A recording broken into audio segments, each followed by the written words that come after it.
Beauty and decay have always lived together. A flower begins dying the moment it blooms. Not suddenly, but quietly, almost invisibly. Petals soften, color fades, structure weakens. And yet, we still call it beautiful at its peak. This contradiction sits at the center of almost everything humans find emotionally powerful.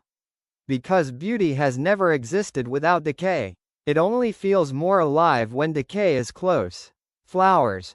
Beauty built on impermanence. Flowers are powerful not just because they are beautiful, but because they do not last. A rose in full bloom already contains its ending. We sense it instinctively. That awareness creates emotional intensity. The flower becomes more than an object, it becomes a reminder of time passing.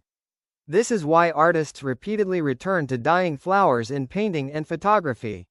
Wilted petals, darkened edges, collapsing forms, these are not signs of failure. They are signs of truth. Life is temporary, and beauty is temporary too. The flower is never just a flower. It is a clock made of color. Aging portraits and time's quiet violence. Portraits try to stop time. A face is captured and preserved as if it can be held still forever. But outside the frame, time continues moving. The subject ages, changes, disappears. The portrait remains, frozen in a single moment that no longer exists. This creates a quiet emotional tension. Old portraits feel haunting because they show life that has already moved on. Faded ink, cracked paint, and damaged photographs deepen this feeling. The image becomes a record of both presence and loss at the same time. Beauty in portraiture is never stable. It is always slipping backward into memory. That's why aging in art feels so powerful. It reintroduces time into something that was meant to resist it. Abandoned spaces and emotional absence. Abandoned places carry a different kind of beauty. Empty rooms, collapsing buildings, and forgotten interiors feel charged with invisible presence. Even when no one is there, we sense what once was. A chair still facing a window. Dust covering a piano. Walls marked by vanished lives. These spaces feel emotional because they exist between presence and absence. The human mind fills in what is missing.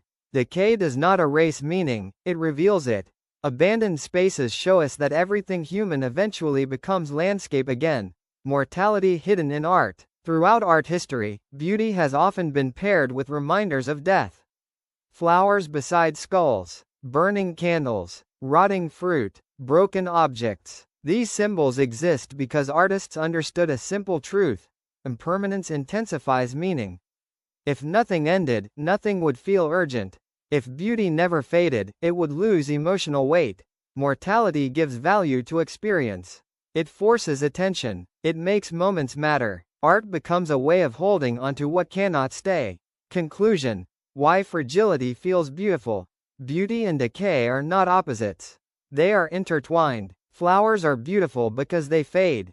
Portraits are powerful because they outlive their subjects. Abandoned spaces are moving because they show time's passage in physical form. Without decay, beauty would be static, distant, empty. It is fragility that makes it feel real. So perhaps beauty has never been about perfection. Perhaps it has always been about witnessing something precious at the exact moment it begins to disappear.